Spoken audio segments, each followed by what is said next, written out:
Welcome to the 21 Convention, Miami, Florida. This next speaker is actually a former keynote speaker of the 21 Convention, but also a multiple-time speaker. Super, super popular guy, has changed men's lives in many different ways, and I think that's very important that we today are going to get to see yet another version of the ever-transforming, evolving James Marshall.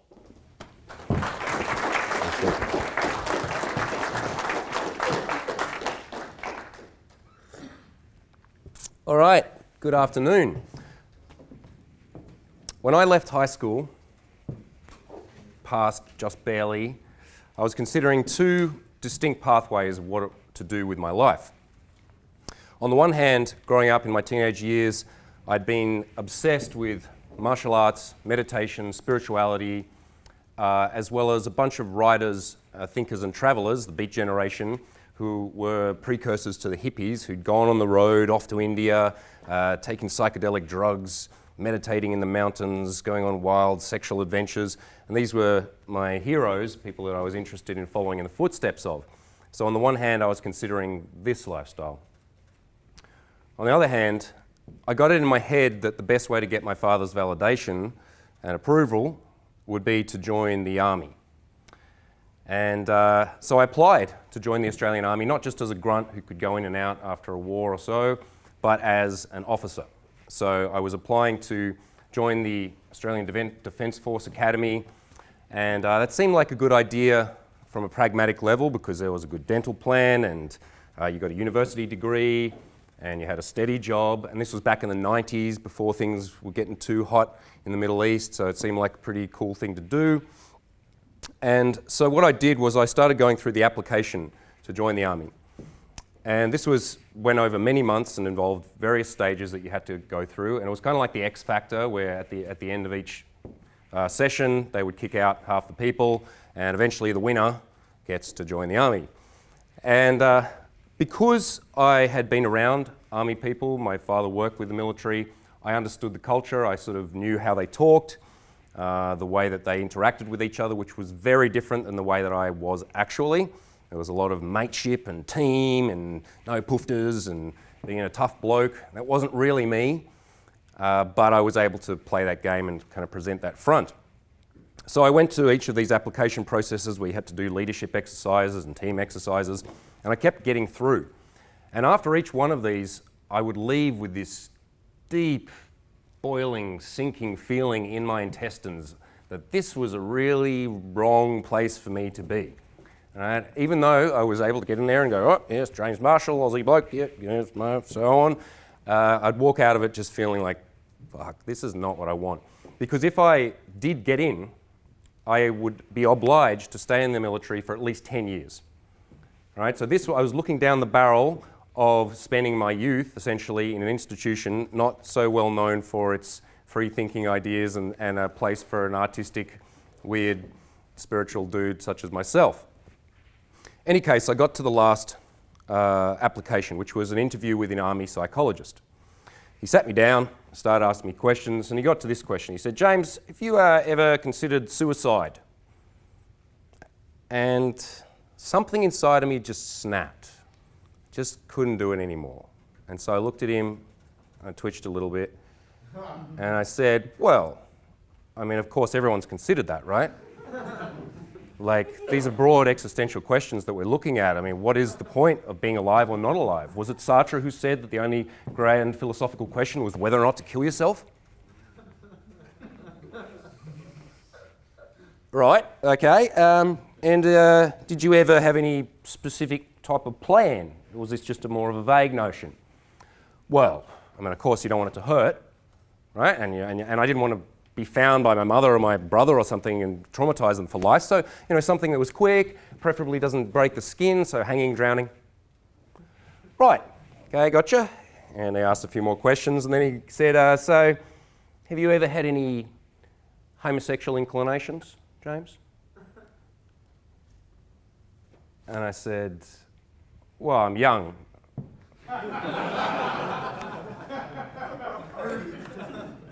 I mean, I wouldn't say my sexuality is defined yet. gave him just a little half a wink. And so we concluded the interview. My best friend and I had agreed that if I didn't get in the army, both of us were going to go somewhere to a farm, work our asses off, and save up money and then go to India. We're going to hit the road and become these vagabond spiritual seekers that we had read about from the 60s and 70s. And so a couple of weeks later, I got a letter from the military. I opened it and it said, "Dear Mr. Marshall, we regret," and I went, "Oh, fuck yes, they regret to inform me whatever else they're going to say." And so I got on my bicycle, rode over to my best friend's house in the middle of the night. I don't know why I opened it in the middle of the night, but for the sake of the story, let's just say it was the middle of the night. And went over to round to the back of his house, knocked on his window. He went out. I said, what do you want?" I said, "Come out here." And he climbed out the window. We ran up to this hill that was behind the house and cheered into the night, lit this letter on fire, pissed on it, and went, "We're going to fucking India." But before we were going to India, I had to go and tell my dad. So I went to him and I said, "Listen, Dad, I didn't get into the army." And he said, "Oh, yeah? Well, fuck him. What else do you want to do with your life?" And I said, "I want to go to India." "Off you go then." And so it was that my life trajectory took the pathway that has led me to being on this stage, as well as many other weird and wacky, wonderful stages around the world. And if you were to look back on the series of choices that I've made over my life to get where I am, on paper, they can look like a series of major, often ridiculously stupid risks. Right? So when I was considering choosing these pathways at the end of high school, I sat down with my careers advisor, because I had to, and they asked me the same kind of questions. "Oh, so what are you going to be doing with your life, James?" Which is the voice of somebody, an Australian person who doesn't like their life. "Doing with your life?" And I said, "Oh, well, either I might join the army, hope not. Otherwise, I thought I'd travel around India and learn how to meditate and then maybe start a band or something and then just do the things that I like until I figure something out." "Right, well, you do realise your scores do indicate you could go to university, and if you don't go to university after high school, you'll be a year behind your contemporaries." I said, "What do you mean a year behind?" "Well, obviously they'd start 1998 and you'd start 1999. It's not all parties in 1999. And then they would finish earlier and then they'd enter the workforce earlier, so you'd be behind them." I said, "Okay, yeah, all right, I see your logic, but I don't necessarily agree with that. I think there might be something to be said for going out and exploring life first before picking something." "Well, the other thing is, from my experience, that if you don't go to university, you'll possibly never go." And I said, "All right, thank you, opinion noted." That person was right. I did go to college for a small amount of time, studied a few things I was interested in for a little while, and then decided to quit and go and find something practical that I could use to further myself in my life. So what ended up happening was that I chose a life that was very different from the status quo from the previous generation's designs or roadmap for success.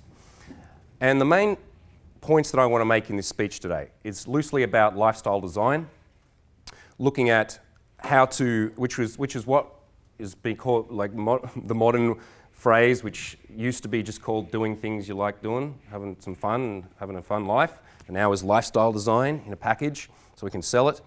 But what I want to talk about is the way that you can make choices in your life, and this speech is for young guys out there because I get a lot of guys contacting me, asking me what should they do with their lives, and I don't necessarily want to be responsible for men quitting university or real jobs and going to India. I'm not necessarily saying that's the best thing to do, but I do want people to start thinking in terms of what are their real options, and that it's not necessarily the riskiest thing to go out and live a life that is on your own terms.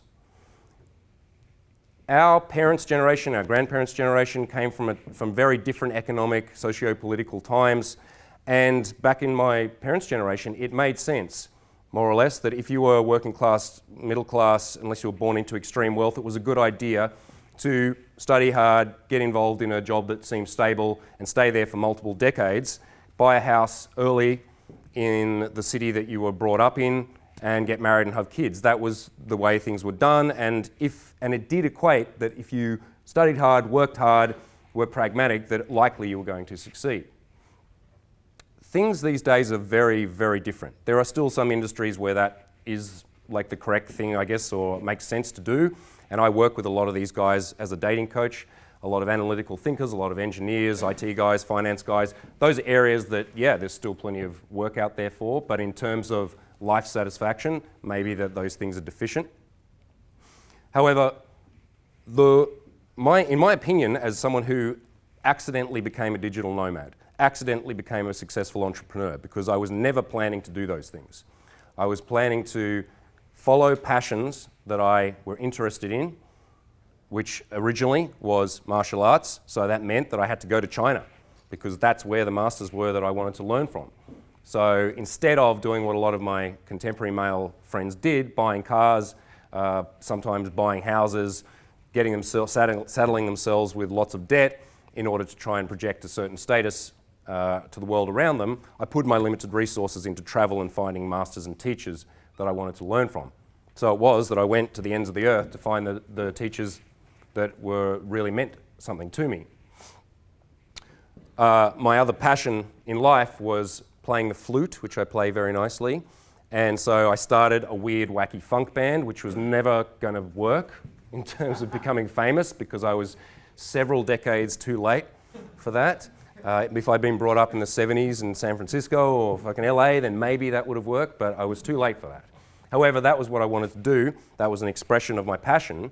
And moving from these kind of odd choices to odd choice, what I did was I recognized that there was certain time and places to experiment with this kind of stuff, and that there was also a time to let it go and move on. Because I did notice, playing music for many years, that girls would have sex with a guy who might become famous, but they don't want to have sex with a guy who's definitely not going to become famous. Yeah, there's nothing sadder than seeing that 39-year-old guy rocking out in the local pub, still just living the dream, still just holding on to that it's someday it's going to work. I spent 10 years playing in a weird, wacky funk band, and I was obsessed with that. That was my life's purpose. And at a certain point, I realized, okay, if I keep doing this, this is going to get sad. It's been really fun and interesting up until this point, but I need to shift and change.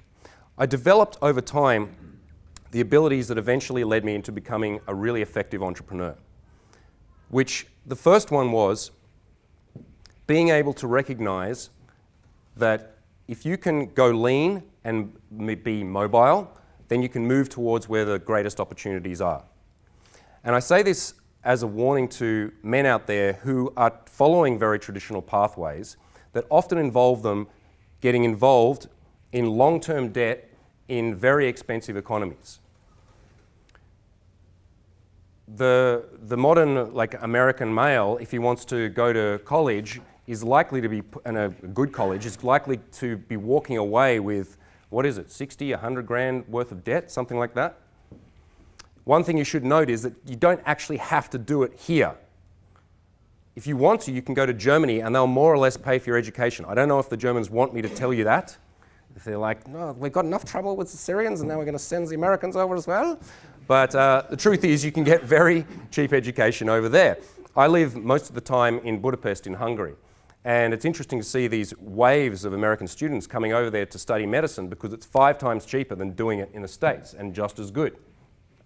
So the first thing is, in order to be an effective modern male, one of the best things to be able to do is to think firstly nationally and then globally, and to take advantage of the fact that this is an amazing time and place to be alive if you use it well. It's also a really difficult time and place to be alive if you are stationary, if you cannot pick yourself up and move to places where the opportunities are better. When I first started playing music, I was born and brought up in a city called Canberra, which is the capital city of Australia. Sounds cool when you say capital, but it's not at all a cool place. One of the most boring cities on the planet. The only people there are public servants and heroin addicts, and sometimes they're the same thing, but there's nothing much going on there. And myself and my crew started our band there. We got to the top of the scene, which meant not a lot. And at some point, we realized that if we wanted to go anywhere else, there were systemic limitations to our location. And that's a really important thing to note, especially for people who are involved in, or everyone, but guys who are involving themselves in entrepreneurship, positive thinking, self-development. There's a lot that's talked about in terms of your mindsets, which is very important. It is very important to cultivate positive, effective mindsets. But it is also important to be realistic and recognize when the place you're in does not support you. All right? For me at that time, that was not the place in Australia to be playing music. For a lot of guys who want to have some kind of artistic pursuit or entrepreneurial pursuit or want to be in a world where free creative thinking is fostered and supported, then your second, third, fourth tier city where people do as told is not necessarily the environment that you want to be in. Who's heard the saying that you basically are or resonate at the same frequency as the 5 people that you spend most of the time with? Yeah, I don't know if I said the quote exactly right, but you get the idea. The people that you hang around with and are with most of the time, you tend to operate at that similar level. The people that I grew up with and still love to this day as close friends are not the people that I'm traveling the world with, having crazy and wild, interesting adventures with, because those people have chosen lives that are stationary, that are simpler, more predictable, or whatever they've chosen. But the point being that if you want to be excellent in any field, one of the things you're going to need to do is move to a place where excellence is encouraged.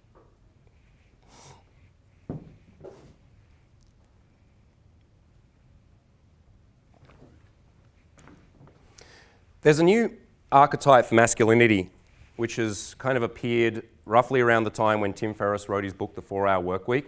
Is there anyone who has not read this book in the room? Okay. Oh, there's a few. All right.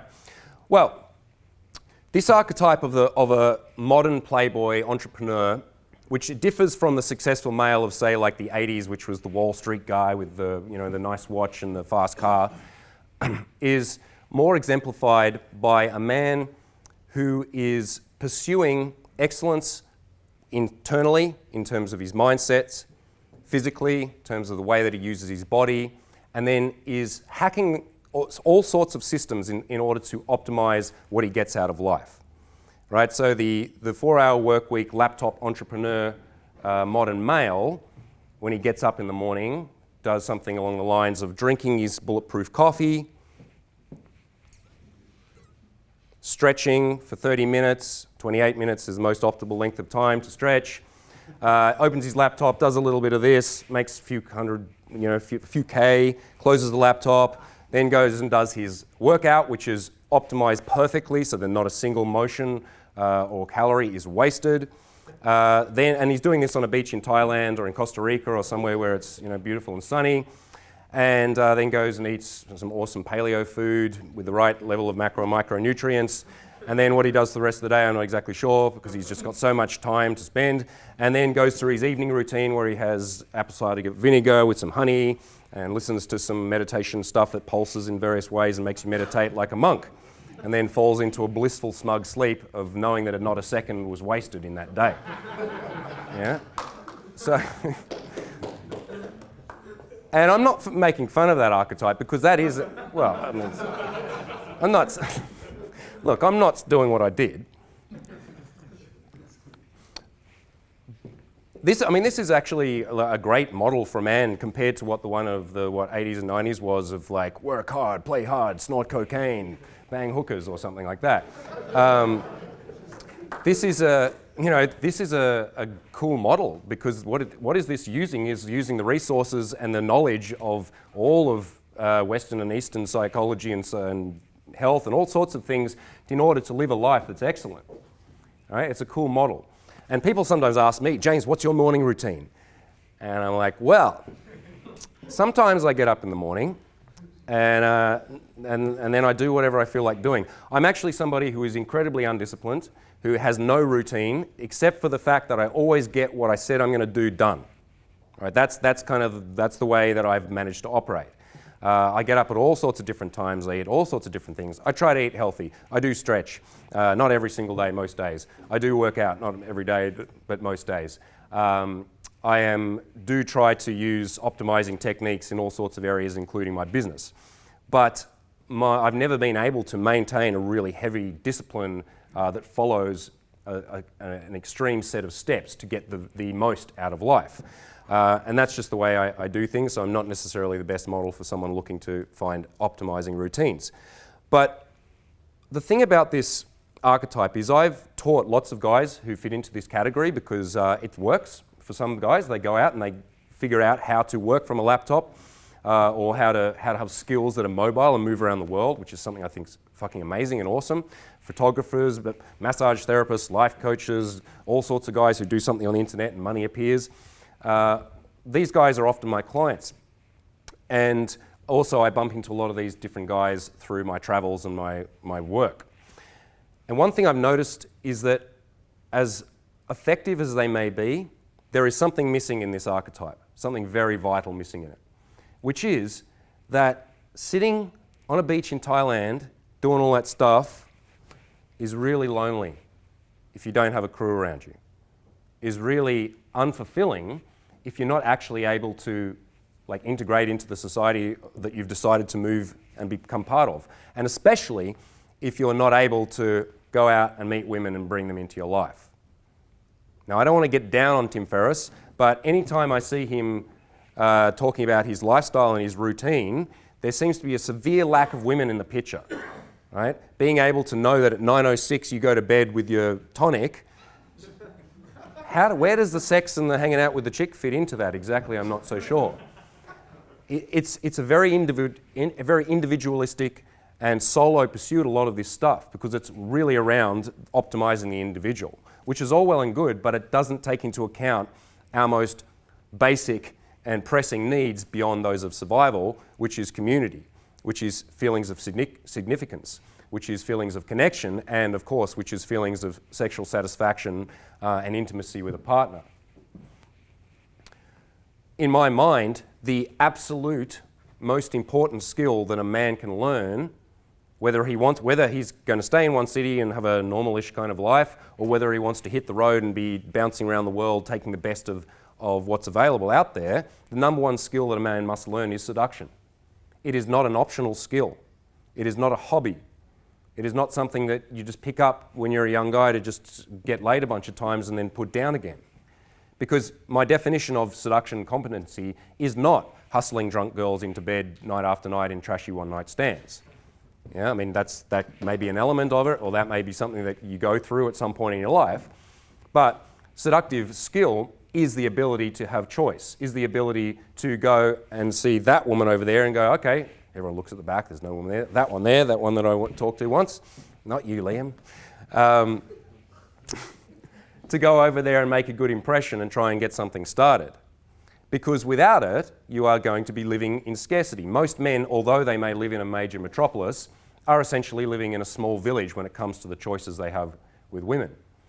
And they are choosing from a very, very small pool, and therefore the likelihood of finding the one or the right one for that time is non-existent, which means that they're often going to get into shitty relationships with girls that are not right for them. They may be right, the girl and he may be right for other people. Doesn't mean they're awful human beings, just means they're not right for each other. And so I've met a lot of these digital entrepreneurs who are lonely, right? Because they're doing all the stuff and it's working in the sense, okay, I've got the money and I've got muscles and I feel healthy, but here I am maneuvering around the world with a severe lack of actual purpose.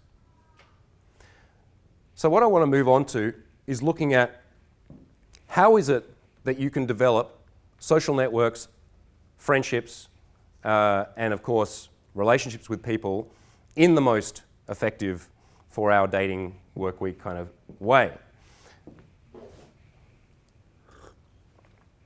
Firstly, have a think about your best friend. And if anyone's there going, I'm like, well, go and make one. Yeah? How is it that you knew or you know that that person is your best friend? Does anyone want to say anything about that? How do you know? Yeah? Through all the stuff that we've been through together. Okay. Through all the stuff you've been through together. Let's look at that as a concept. On the other side, all of you have had a situation where you've been thrown in with a bunch of people for work or a sports team or university or something like that, and you hang out with those people socially as well, and you find that within that group that there's some people you click with, and then so after work drinks or barbecues on Sunday or whatever people do when they're part of groups, and you have a friendship. And this friendship may last for years. But the moment that you move away, the season ends, or the university ends, or the reason for you guys to hang out together ends, so does the friendship, and you just waft off into Facebook, acquaintances. Why is it that you weren't, then you may have been with those people for many years. Why is it that you're not actually friends with those people, as opposed to the best friend? Any quick idea? The plane in which you both interacted, inspired together. Yeah. Okay, so the environment shifts and changes. But, I mean, my best friend and I live very, very different lives now. All right? He's a busker in Australia, very good songwriter, singer, and plays music on the streets, and I'm me. Right? Yet, I still consider that person to be my absolute best friend. Now, the reason that I have such a strong relationship with that person is because of all the things that we did for each other. Right? It's all of the investments that we made in each other. And those were various types of currencies. So I'm going to talk to you guys about a concept I call the Seductive Economy, which is the exchange of non-financial currencies with other people in order to create bonds with them. Because the way that you actually create, particularly between men, strong relationships is through debts and favours. The reason why the relationship in the sports team dissolves after the end of the sporting season is because you guys didn't invest anything in each other aside from time spent around each other. Right? You may have been civil, you may have been friendly, you hang out, you drink beer, you do whatever you're doing together, but there has been no real stretch on either side. I know that if I call up my best buddy and say, hey man, can you help me move a house because I need a strong man to lift a fridge, he's going to say yes, because he and I have been moving each other's fridges for a decade. Yeah? Because the way that we develop, especially those friendships in the early years of high school and college, when people are thrown in and they're working together on projects, they're assisting each other. It's when people don't have a lot of cash, so people are bailing each other out. The number of times that we've lent money to each other, or crashed on each other's couches, or bought each other a meal when someone was broke. These things accumulate as levels of investment, which leads into trust.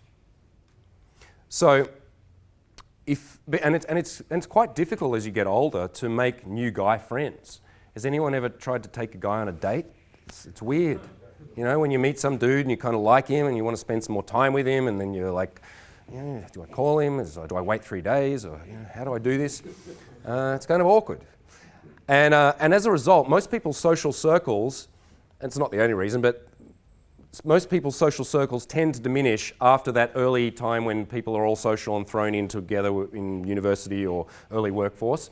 And over time, that calcifies into a small core group of friends, which is fine if you're living with a core group of really progressive, interesting, outgoing, intuitive, open-minded people, but sucks if you're hanging around the same guys that you were hanging around in high school who are still just smoking bongs and watching TV and whinging and whining about their lives. Because yes, you do resonate more or less at the frequency of those groups that you're hanging around. And men operate best when they are in tribal group units of 6 to 10-ish men who support each other, who have levels of reciprocal altruism or cross connections, and then they also wither and die when they're in groups that don't support each other correctly. The 3 main types of groups of males that I've noticed are ones where the limitations are what hold people together, and it's really important that you take stock of your own personal groups that you hang around with. Figure out, are they a group where the connecting pieces are your limitations? And by that I mean whinging and whining together, wasting time together, distracting each other, abusing each other's bodies, right? These kinds of groups are very, very common, and if you're operating in that group, it's very hard to break out of it.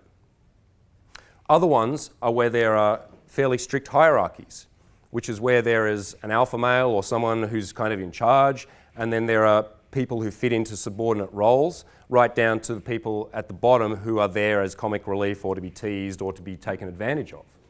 And these are also common groupings that you'll find with males, right? Where being part of the group means that you have to fit within a hierarchy and defer to one particular person.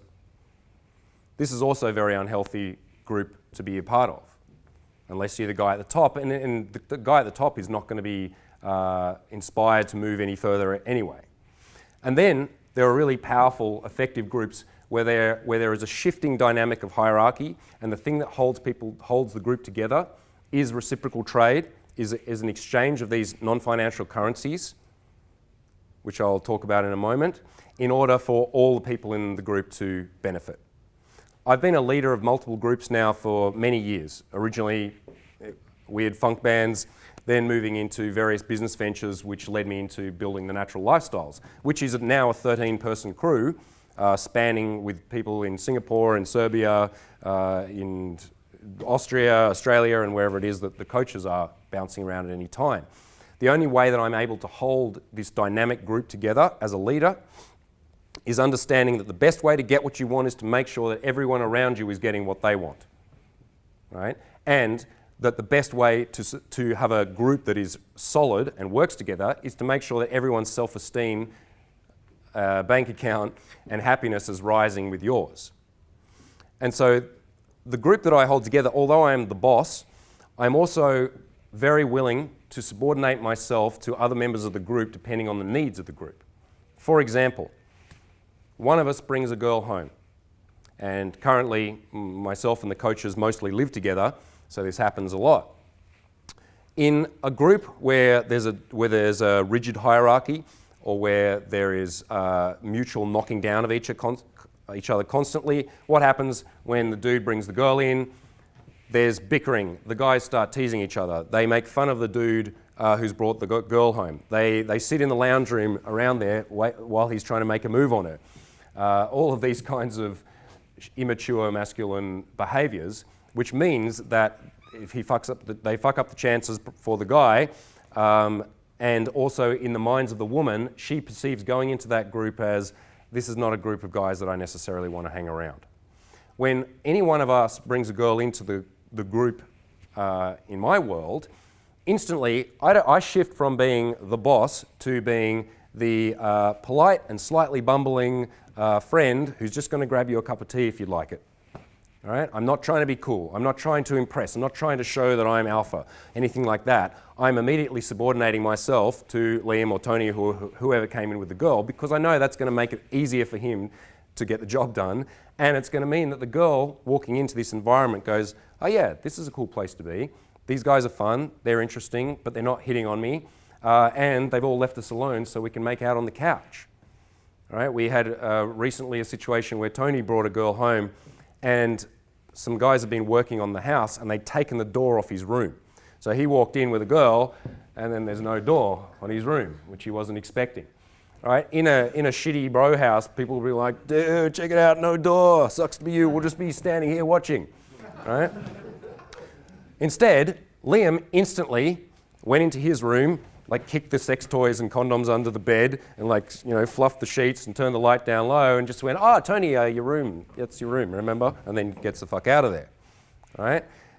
Meaning, of course, that Tony gets laid, and his job as real wingman is actually done.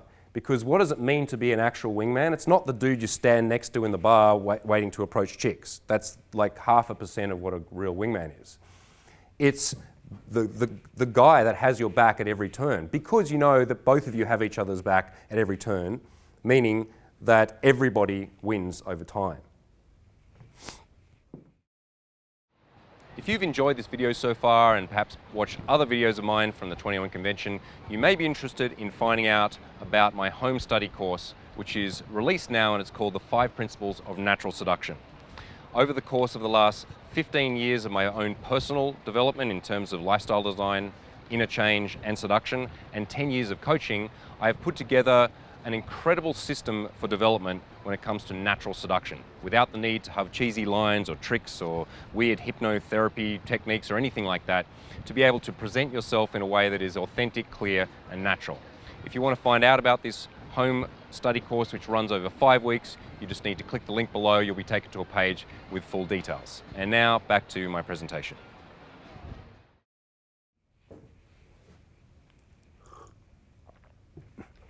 So how is it if you want to fast track building new social networks? Because if you're doing a stock take of yours and going, it's not so good. And the guys may be lovely people. They may be dudes that you'd like to hang around, but they're not go-getters. They're not guys who are going to go out and hit on girls regularly. They're not necessarily people that have got the same passion and vision that you do. So you want to go and find new networks because it is really vitally important. Just being that laptop entrepreneur by yourself on the beach is not the end point.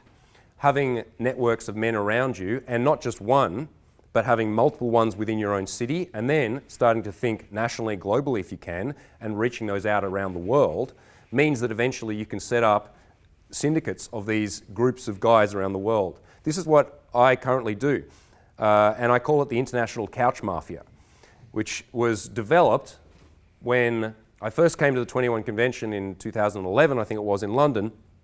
I was broke, and I was staying on the couch of some friend of a fan's who was way out in Whistle Wasselworth, some place where you didn't want to be, well out of the centre of London.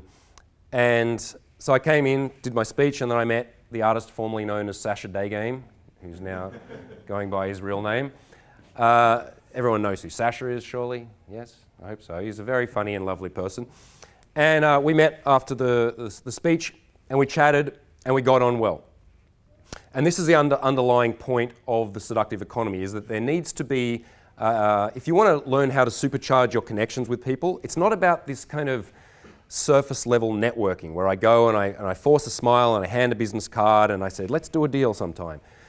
The underlying currency that everybody wants, that everybody really wants to trade on, is being understood, listened to, having connection. It's the human emotions that are the most valuable. The reason why I am so seductive or so successful as a people person is not because I have the best game. I don't. It's because when I'm with somebody, I drop into my own space and into their space. I look them clearly in the eyes and I stay with them. And then when I ask them something, I listen. When they tell me something, I'm really present with them. I don't just say what they want to hear. I'll challenge them. Right? And in this way, I'm having a true connection with somebody. This is, again, why the skill of seduction is the ultimate male skill. Anyone had the experience where they've seen someone in their workplace who was not the best at the job climb faster than everyone else? He's like over there, he's like, fuck that guy. Or was that you? Or was it some other guy? That guy, right. The people that do the best in life are not the people who are necessarily the greatest specialist at their thing. It's the people who do the job well and are really, really good people. Yeah, they're very good human communicators. Because the reality is, the boss wants to hang around with somebody probably that they like to hang around with, that they understand. Like when I've hired coaches in the past, yes, it's based on seduction skill, but I've met some guys who are fucking killers with the ladies, and I don't want to hang around them. They just look at me in a strange way. They're just a little bit too something feels wrong, and so I don't want to be around them. And then I've met other guys who are definitely very good with ladies, good at teaching, and we vibe and connect, and I want to spend time with that person. So the underlying currency of the seductive exchange is true human emotions. However, in order for us to cement those relationships and speed them up, then what I can do is utilize these 4 actions, or a combination of them, to ask, to offer, to trade, and to collaborate. Right? Because, as I said before, if there's no reaching out of me giving something, or actually asking for something, or swapping of these currencies, then it doesn't really hold men together properly. Men build their social circles based around trust, loyalty.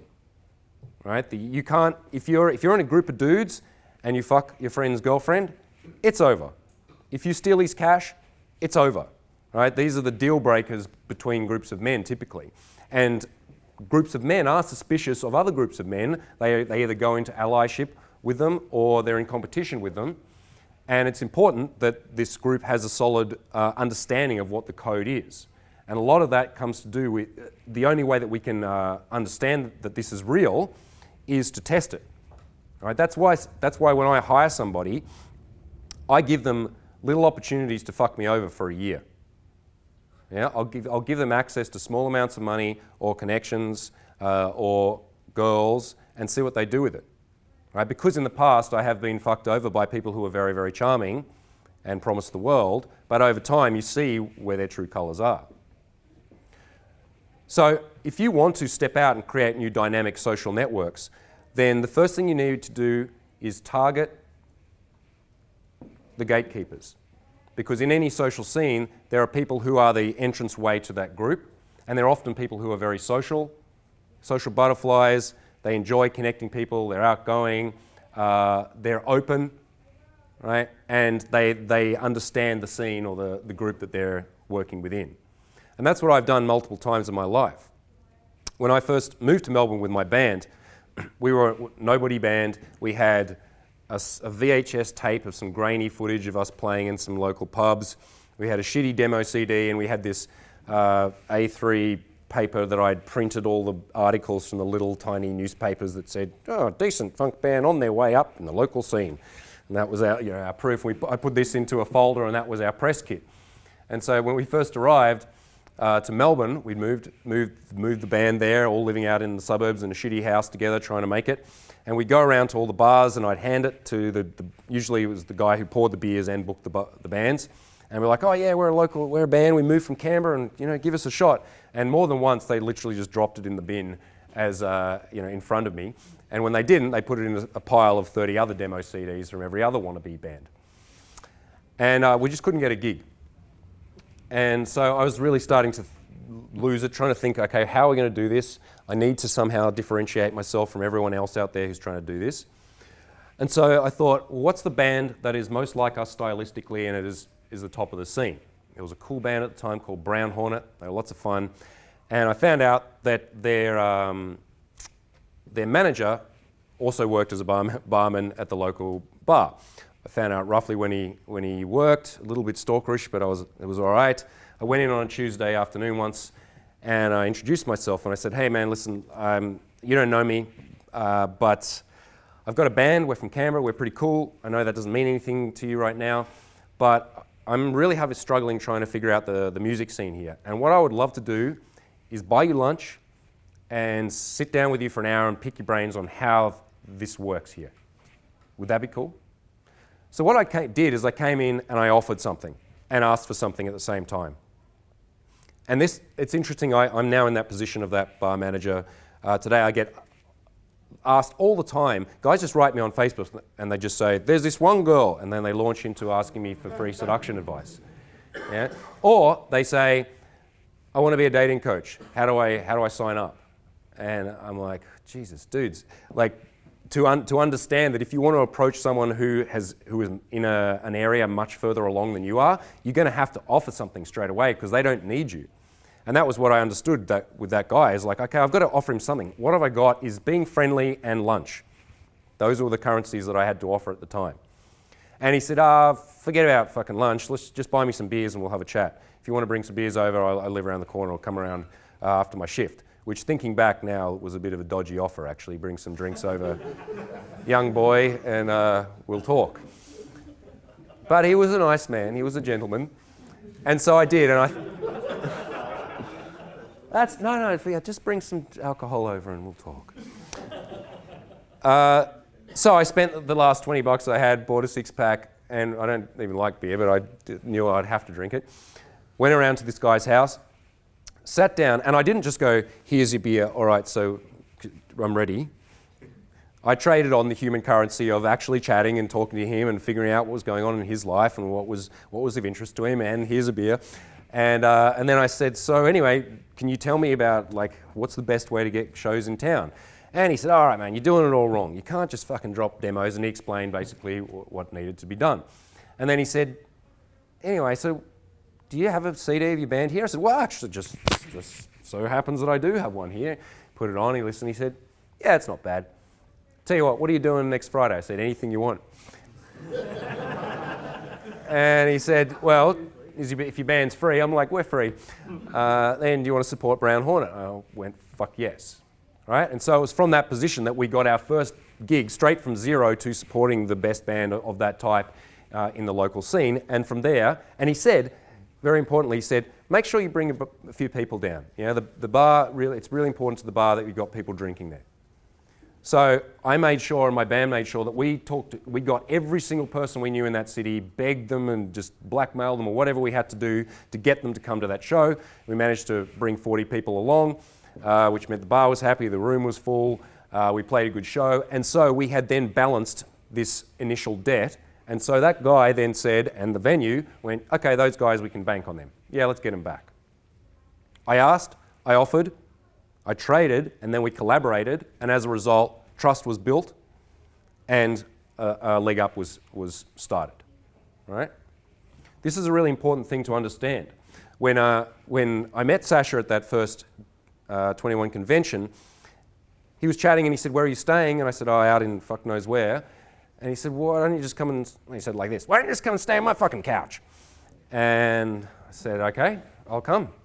And so I went and grabbed my bags because he lived right in the center, and I came and stayed on his couch. And we stayed up all night chatting and getting to know each other really well. And then the next morning I said, is there a good place for breakfast around here? He said, yeah. Took him down and I bought him breakfast, as all gentlemen should in the morning. All right? And he said, you don't have to. And I said, no, you saved me £100 last night. I'm just going to buy you breakfast. And that was, again, because by that time, I had this implanted as part of the way that I do things in life. Right? I ask, whenever I want something, if there's somebody that I need something from, I go and I ask them. And then I make sure, whether or not it's immediately or whether it's soon, that I balance that by giving something back to them. Something that is of value to them. Because in the ideal situation, you want to be like the Godfather, which is where you've got heaps of a currency that people find really valuable that's really cheap for you to give away. Right? So, because then you have the most leverage in life. If you have lots of something that everyone wants, it doesn't cost you much to give it away, and it's valuable to other people, that means you can afford to take chances on all sorts of people by throwing these pennies out and seeing when people give stuff back in return. And all of you have those currencies now, whether or not you understand it or not, because simple stuff like a smile, like a clear look in the eye and a proper handshake, from asking somebody, for the difference between asking somebody how you been to tell me what's going on for you lately, and actually listening, that's real currency. People care about that. It makes a difference because now they feel significant, they feel heard, they feel understood.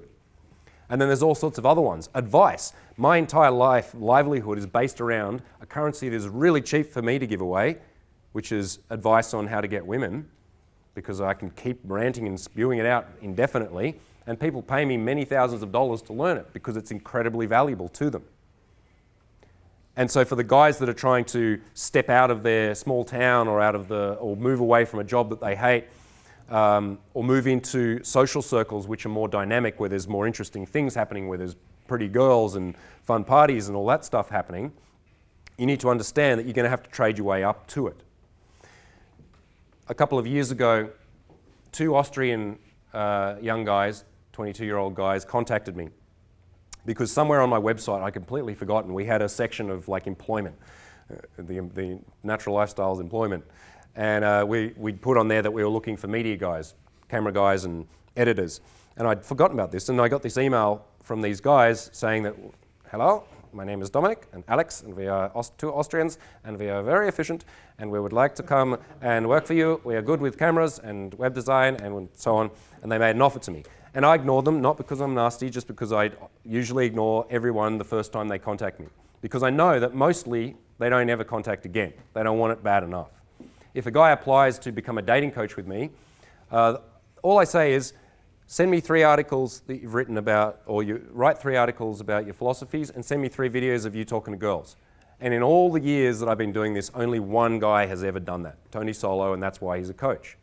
Right? Because I test them to see, okay, what currency have you got to give to me, and do you actually really care and really want this? So I ignored these guys for a while, and then one day we realized that we really needed some photos right now. We needed a photo shoot done. We were living at Budapest at the time, and then I went, oh, there's those guys in Austria who keep bothering me. And so I wrote to them, I said, can you be in Budapest on Saturday? We need to do a photo shoot. So you would have to book us a studio. We don't have any cameras. Bring some cameras, and that's it. And they made it happen. These guys rocked up. So I came from Vienna, arrived in Budapest, went and did this photo shoot. It was good. We looked afterwards. I was like, okay, these guys did what they say they would do, and they're competent at their job, and they're fun and interesting guys to be around. Okay, cool. Now you're interns. 2 years later, those guys are traveling around the world with us, flying drones over New York City, getting to hang around with arguably the best seduction crew that ever walked the earth, and having a fucking amazing lifestyle. And it was only a month or two ago that one of them admitted to me that when they came to Budapest, they had never done a studio photo shoot before. When they said they were photographers, they were Instagram photographers. They were guys who took some photos of each other in the park doing these kinds of things. They'd never done that, right? But they had the balls and the audacity to pitch something to somebody that they weren't quite ready for, but to pull it off. Because then he said that as soon as I said yes, next Saturday, they spent that week researching on the internet and putting a butcher's paper on the wall and trying to figure out how to do a studio photo shoot, and made it happen enough to fool us, right? So at the end of it, we're like, yeah, it's pretty good. These guys, good photographers. And since then, they've become excellent photographers, amazing at the skill of in-field photography, which is a really difficult skill of being able to film from the hip whilst looking at your phone to try and capture seduction in-field, and great at flying drones, and they're awesome. Now we're creating really amazing content. So it's not, once again, it's these were the guys that were people. They were guys that had audacity and humility and who offered something to somebody who didn't need them, and as a result, got to jump in way up the top of where they, the alternative of being 22 and trying to figure out all of the entrepreneurship stuff that I have figured out, to be able to figure out all of the seduction stuff that this crew has, would literally have taken a decade. And instead, they get to supercharge that right to the top. If you want to be an entrepreneur, you want to be a guy who's living outside of the matrix and is unplugged from the general status quo, you don't have to be the boss and you don't have to do it alone. Right? That's something that is important to note. That you can, if you can jump in particularly on something that's on its way up, right? A group of people or a business or a social crew that is on the up, that's a really good place to get in on it. Because once they've made it, then it's often harder to jump in. But to move in on a group that is coalescing, that's a startup, that's figuring out its role, and that is creating success as a point where it's creating income or it's creating social success, then you don't have to do it all alone. If you come in and go, here's what I've got to offer, and here's what I want, then you can jump multiple levels in a short amount of time. Nice guys offer and don't ask for anything in return. They hope they're going to get something in return. Arseholes take and don't offer anything in return. And Liam's going to talk more about that in his speech. The slash and burn of being someone who's charming and then getting stuff out of people and then moving on. I could have done that with Sasha that night. Yeah, free night on the couch. Fuck you, buddy. I'm out of here. Yeah. Instead, because it's not that he would have cared either way about the breakfast, but because I bought him breakfast and then we both did an interview for each other straight away to put on each other's channels. And then at that time, I was having trouble filling the Euro tour. And then he's like, well, I want to come on that. And Steve said, I want to come on that. And so they pulled together a student or two and jumped on with me and then made that work for me and for them. This meant that friendships were forged very, very fast. Right? This is the way to create cultures and tribes of men very fast that have extreme loyalty to each other, that have each other's back at every turn, is through this seductive economy. Another thing that's important to note when you're starting to look at, okay, I want to start to create a culture, create a group of men that is proactive, that is going out to meet girls or to create a lifestyle that's interesting, is the ideal group is like the X-Men. It has multiple characters in it.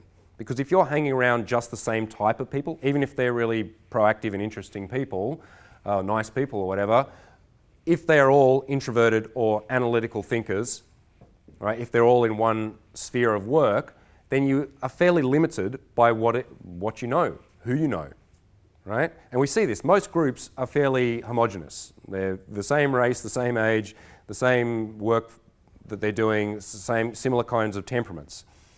The groups that I have built and moved into and hung out with over the last 10 years have all sorts of different characters.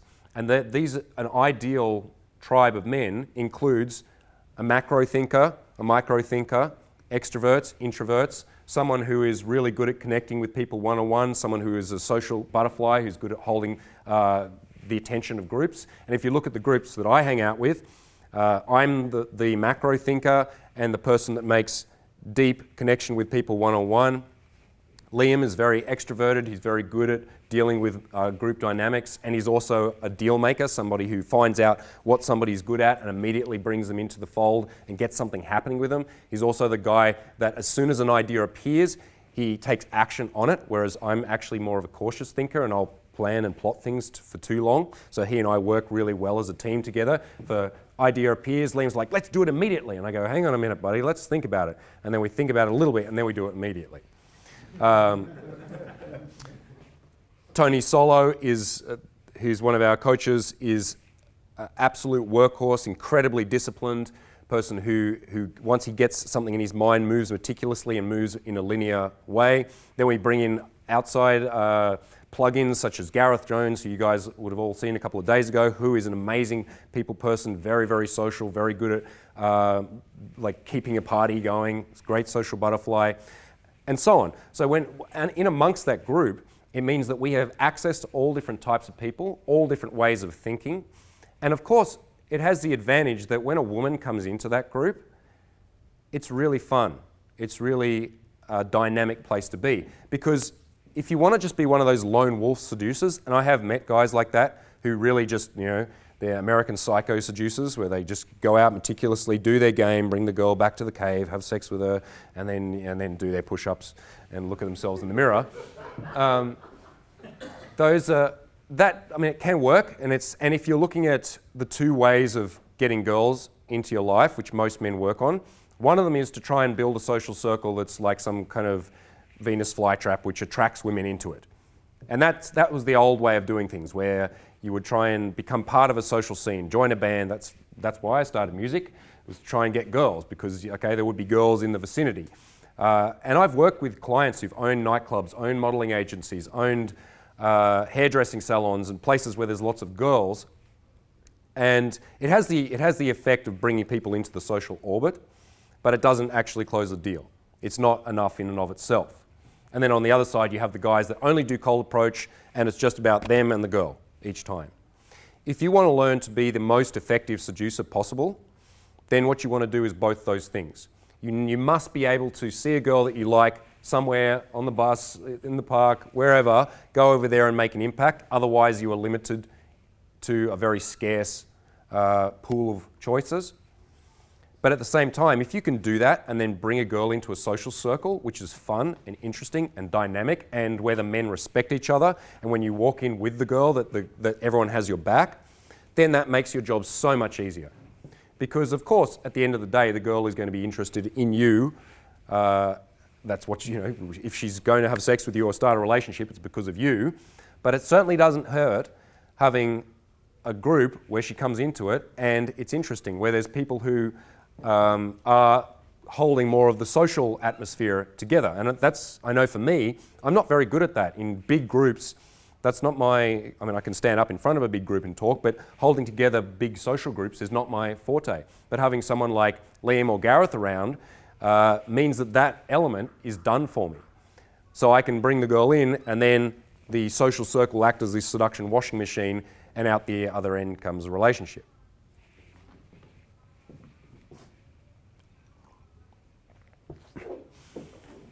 So whether you're in a situation where you are living a fairly standard life, where you're working in a job in one city and you want to stay there, that is totally a fine option, or whether you are someone who's thinking, okay, how can I take advantage of the planet? How can I start to maneuver and leverage my resources? Which is I think the best time and place to be able to do that is now on this planet. This is the only time where travel is so incredibly cheap, where through the power of the internet you can create dynamic networks around the world before you've even moved to a place. When I moved my business from Melbourne, Australia to Eastern Europe, the decision, although it seemed like a big risky one in the sense I was moving to a country where I didn't understand the culture, didn't speak the language, had very limited resources arriving, it was actually a very smart decision because the cost of living there is a third of what it is in Australia. I could afford to live double the lifestyle and still have more capital to invest in my business. It was central to the rest of the world, whereas Australia's at the fucking bottom of it, well, 24 hours away from anywhere. Even though it's a strong economy, it did not have the opportunities that moving to Europe allowed me.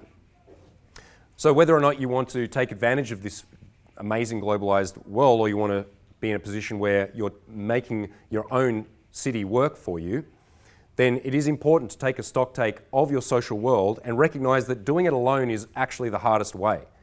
Of course, at the end of the day, you need to have personal vision, you need to have your own plan, and you need to be able to let people just go if they're not going to come with you and join. But building an X-Men crew that is going to support you in your seduction, in your business, in your lifestyle goals is absolutely vital to do. And it can be done very, very fast if you target the people. And sometimes it's not even about going into a super cool group.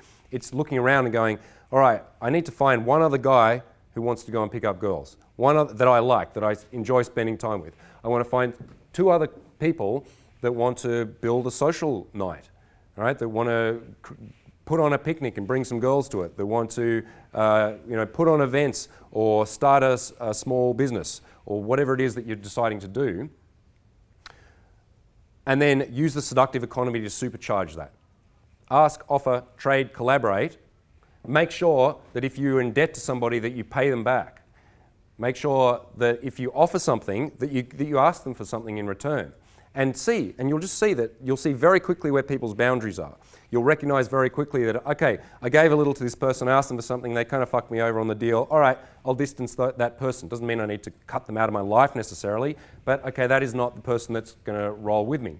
Or I've asked a favor of someone who is higher in the social strata or has got access to a world that I want to be part of, and I've gone in there and audaciously asked for something.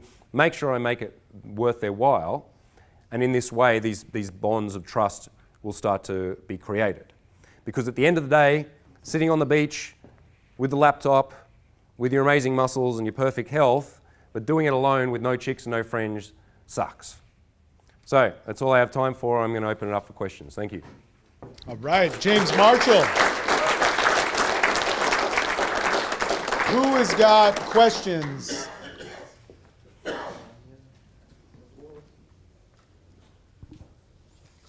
I know earlier in your speech, great speech by the way, you were talking about men who make good wingmen and men who basically just suck. Where do you find in the 20s age bracket men that don't suck to be friends with? Sure. One thing is you don't only have to be friends with people your own age. The groups of people that I hang out with are from a vast range of ages, and I think that's really important, especially as you get older. It's good to hang around people who are younger. It keeps your mind young. And like when I first started rolling with Seduction, what I did was I went out and just tried to meet dudes, and I did that initially through online forums, so Seduction forums, lairs, and there's a lot of strange people in those places for sure, but I met some guy that we sort of had a link with, and then we went out and rolled together, and then I met some other dude who was out, and I saw him gaming, and I went over and talked to him, and then started a friendship that way. So basically it took me, because I remember I was 26 at the time, and I had 6 friends in the city that I was in, and they all had girlfriends, and I wanted to go out and meet girls, and I wanted to have a crew to do that with.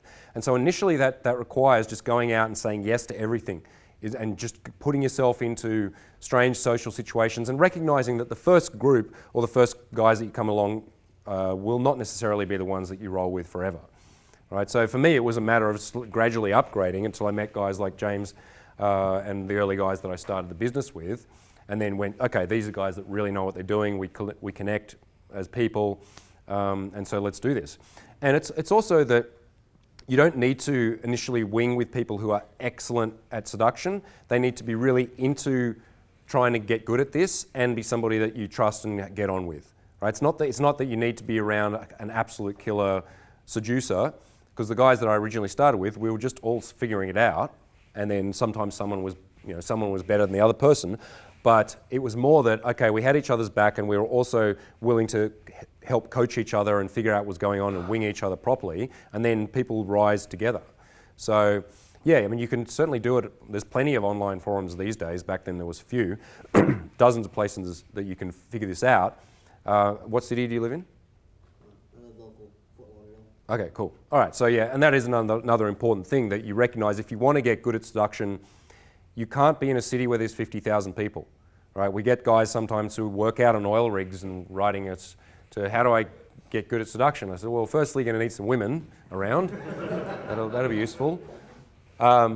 Or in like hyper-conservative cultures, sometimes guys write to me from Pakistan or Saudi Arabia and they're like, how do I do day game? I'm like, don't do day game. Do not. I don't want to be responsible for what happens. Yeah, so I mean, the environment absolutely matters. That there are some places where there's a banging social scene, when there's great nightlife, where there's really, like LA, for example, I find to be a really difficult place for seduction because no one walks anywhere. Everyone's driving. And so there's no foot traffic for day game, whereas New York is exceptionally good because everyone's walking everywhere. So yeah, location matters. And yeah, as I said, it's a matter of testing it out like you would in order to find a girlfriend. You need to go and hang out with lots of different guys.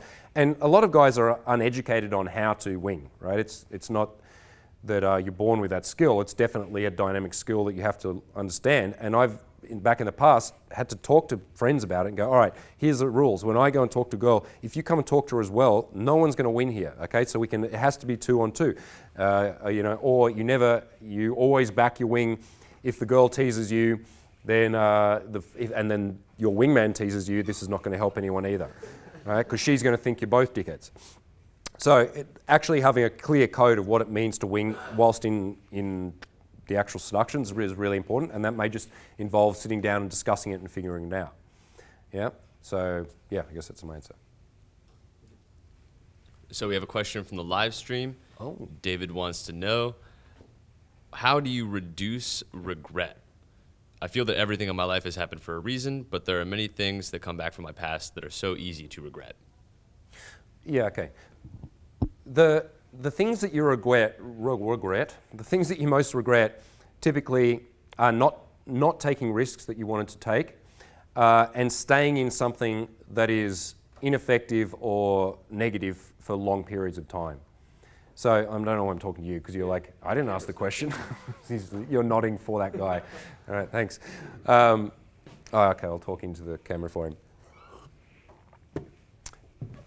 It's when you stay in something for years, particularly relationships, jobs, those are the things that people are most likely to chew up years of their life in.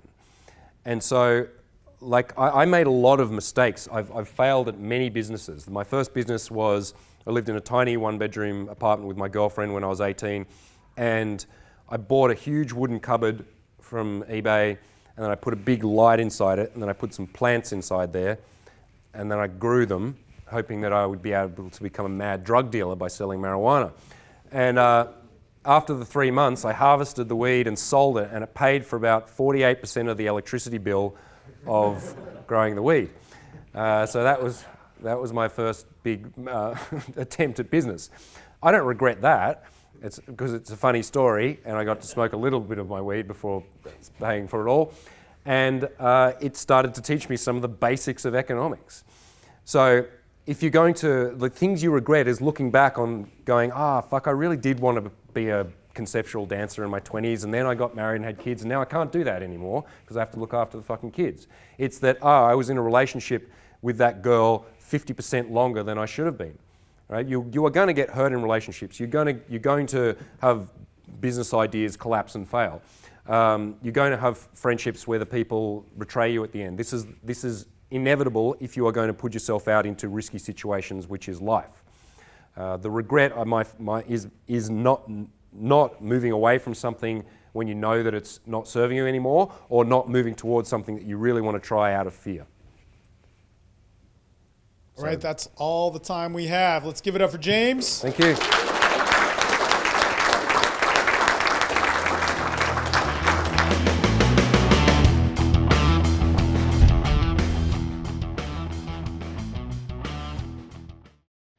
Thank you very much for watching my presentation right to the end. I hope you find it really useful in your life as you go about making networks and tribes and building a fucking kick-ass lifestyle.